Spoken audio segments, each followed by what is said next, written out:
Alhaji.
Àwọn orin tó ń rìn lẹ́nu jẹ́ mẹ́ta yìí, Aláàjì ti ṣe é sìn ní ọdún tí wọ́n ti ṣe.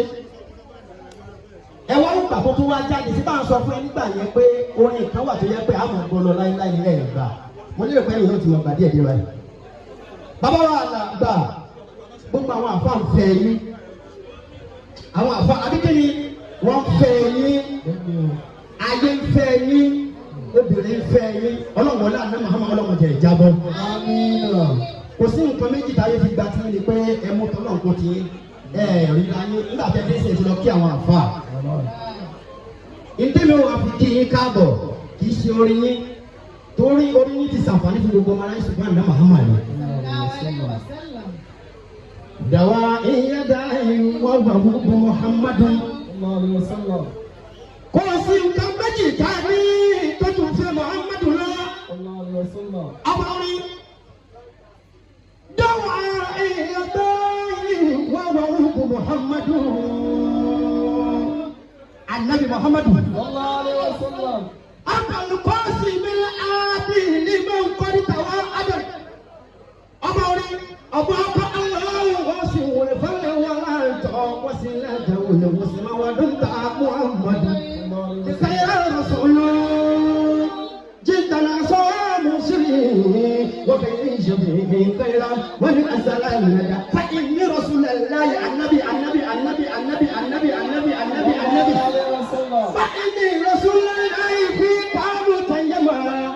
Fàdámọ́ ata ìsìnláṣí wa káwá sí ìyá. Fọ́sùsìlì ya dárí ya amínú fàdákùrọ̀. Kúkọ̀ sí àná mi ní àríbí tàmárádà. Muhammadu tọ́wọ́ Muhammadu Yaasi Muhammadu Eli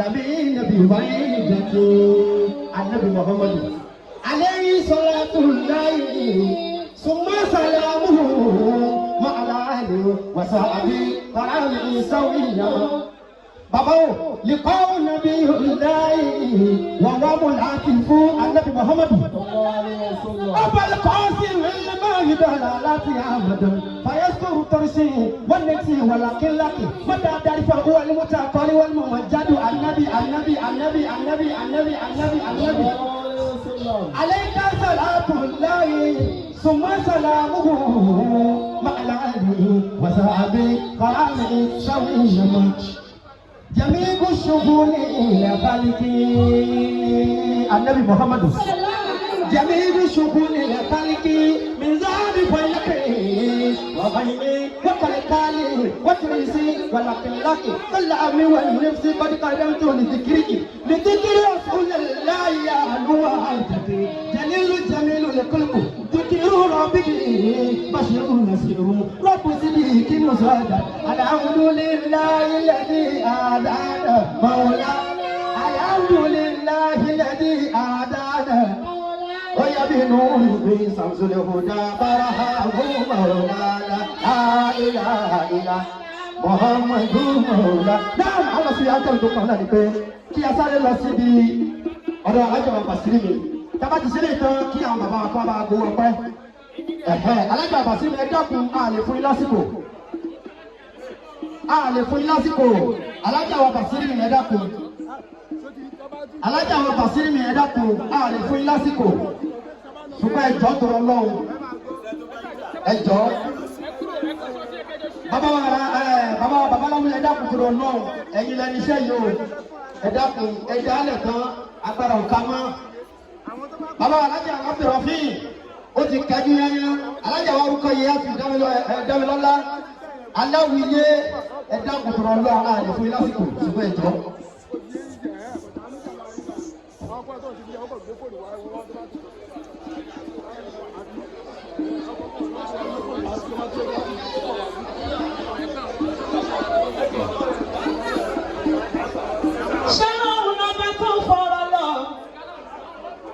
Ọlọ́run tèmi la tó gbójúlé ṣé òun lọ dé sílùú kárájẹ àìjíire ẹlẹ́mọ̀ ọ̀tọ̀ tó mọ́nú wọlé ní ọba mo ṣe yìí tẹ̀lé ó bí yọ ọba tí lẹ́yìn tá ń sáré ọba àyè tó ń fi kú ṣọlá ọba adáyẹrọ bí agbógbó ní ọba tó dàrú tí ò ṣe yanjú ọba tí rí wọ́tá ò ní rí ọgbẹ́nu.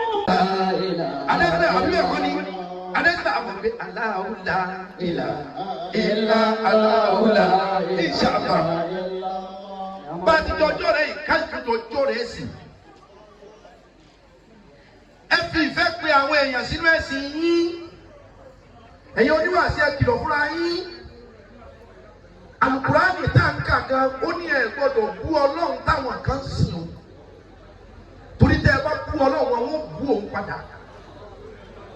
Ẹ fi ìfẹ́ júwe Ọlọ́run, ẹ fi ojú àánú júwe Ọlọ́run, ẹ fi gbé Ọlọ́run ọba tiwa o.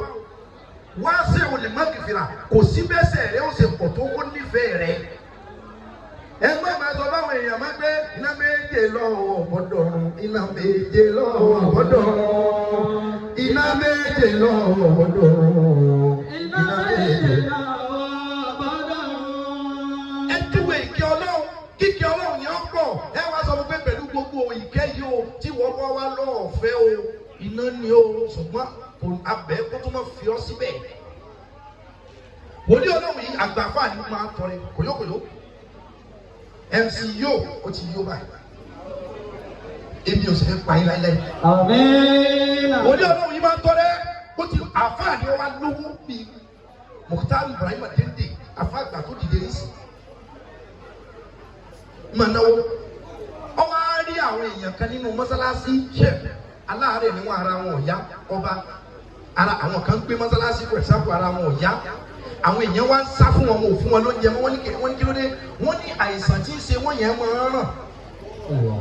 So oníkálukú wọ́n fi tiẹ̀ kó bá mi kàwé èèyàn ń sá fún wọn. Wòlíì Ọlọ́run yìí wá ní kí wọ́n mọ̀ wọ́rí òun ó ṣe kídímọ̀ wọn. òun ó sin Ọlọ́run lára wọn. Òní Ọlọ́run yìí wá lọ bẹ̀ wọ́n ń gbóúnjẹ lọ ń fún wọn nítọ́jú ń gbóúnjẹ lọ bí ti ń tọ́jú wọn ti ń fún wọn lóògùn èyí tára wọn fi ara wọn wọ́ sí sí ni. Ẹni tó fẹ́ lọ ṣàánú wọn nígbà tí ó délé padà láàrin bí ọjọ́ mélòó kan ti ń tọ́jú wọn bó ṣe lówó tó dé èèyàn tó ọba yìí wípé àìsàn tí ń ṣe wọ́n ti ran òun. Òun dára òun ní gbogbo mọ̀lẹ́bí wojú òun ní gbogbo òlú wojú tí nǹkan bá ṣe wọn àdánwò dé òní Ọlọ́run yìí wá tẹ́wọ́ sọ́lọ́ ọba ní wọn Ọlọ́run kódà tó bá gbẹ̀mí òun jẹ́ kí ìwòsàn àwọn èèyàn yẹn tọwọ́ òun wá ná.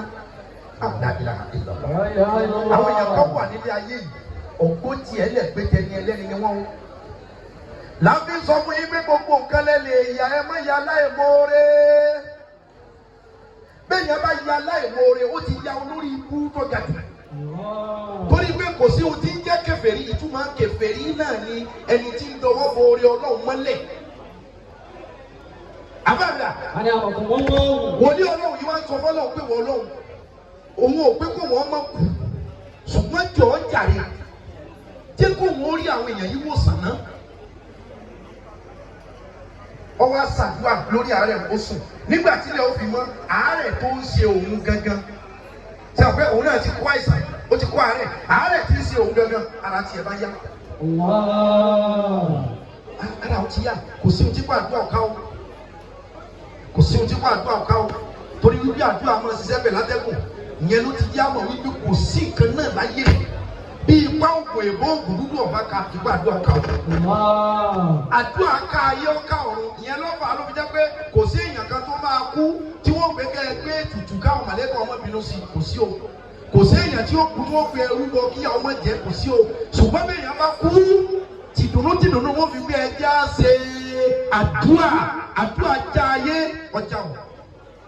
Ara wòlíì Ọlọ́run yìí yá wọ́n wá ránṣẹ́ sí ní táwọn aláàárẹ̀ wa wọ́n lára àwọn èèyàn ọ̀yá o ìbànújẹ́ bá tún mú pé wọ́n Ọlọ́run ìwọ tó lè wo òun sàn kí ló dé tó ọba wo àwọn èèyàn náà sàn ọba sùn lójú oorun Saheed Òṣùpá ké Dr. Saheed Òṣùpá Akóredé Òkùnọlá bàbá Akeem bàbá Sulia bàbá Wasiu bàbá Imam bàbá Imam.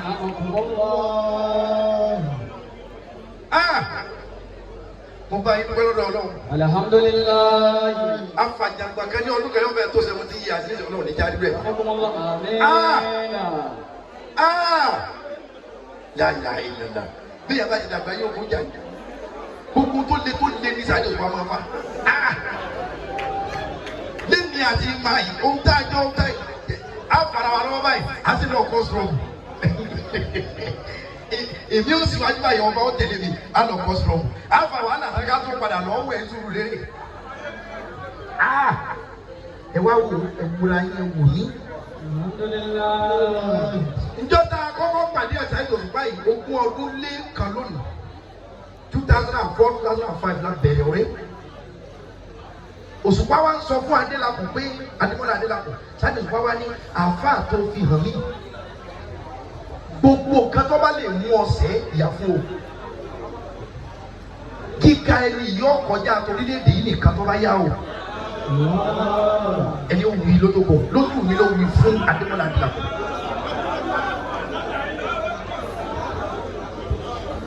Àní wá dá àjọṣe wá dá ọmọ ìyá mi ni ọ̀rẹ́ mi ni ẹbí mi ni.